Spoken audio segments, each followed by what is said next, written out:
Thank you. Well done, mate. Call James Short.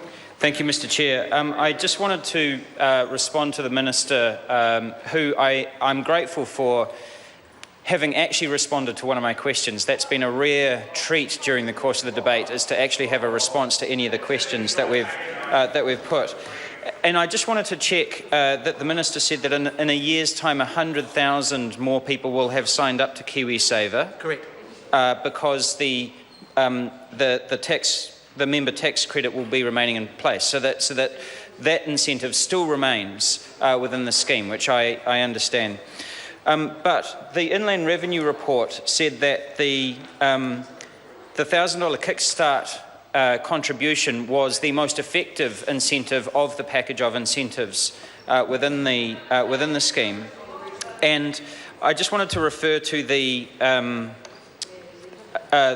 regulatory impact statement, which also said that if you were to, for example, halve the member tax credit, then in the next financial year you would save something along the lines of $339 million, whereas removing the kickstart saves $175 million. So just halving the member tax credit would actually save more money than removing the kickstart, and the kickstart, from all the evidence that we've seen so far, is actually the more effective component in terms of getting people into the program. I am just a bit concerned about some of the evidence that we've seen, and I recognise that because we are in an urgency process and we're not able to go through the normal standards of scrutiny and hearing from expertise, that some of the evidence is thin on the ground. But some of the other things that the regulatory impact statement say that give me some cause for concern include on page 8, it says that the analysis has focused on fiscal savings from changes to KiwiSaver, and we have heard many times over the government make its case for fiscal savings to the Crown, as opposed to responding to some of the concerns about impact on New Zealanders. It goes on to say, we have not undertaken a comprehensive analysis of the effect of these policy changes on other policy issues which have been discussed in the context of KiwiSaver changes in the past.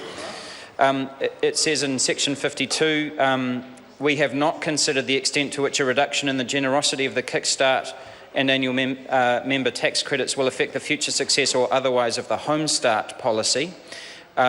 Section 55, it says, it is highly unlikely that the target effectiveness can be materially improved if the target group remains as defined by the Act. So, in other words, the principal purpose of the Act is being undermined by this piece of legislation. So, we get that this will save the government money. We understand that, and we understand the pressure that the government is under and has put itself under to reduce the deficit and eventually to get the government books back into the black. We get that. But there are still some real questions about why the government has chosen the particular mechanism it has in removing the kickstart rather than other routes that it might have chosen. We haven't yet heard a response to the question of why it is that the government is implementing this immediately as opposed to a 6 or 12 or 18-month window to incentivise those who are currently not in the scheme to get into the scheme. Have not yet heard an answer to what the government's plan is to increase the savings rate once the incentive to do so is removed.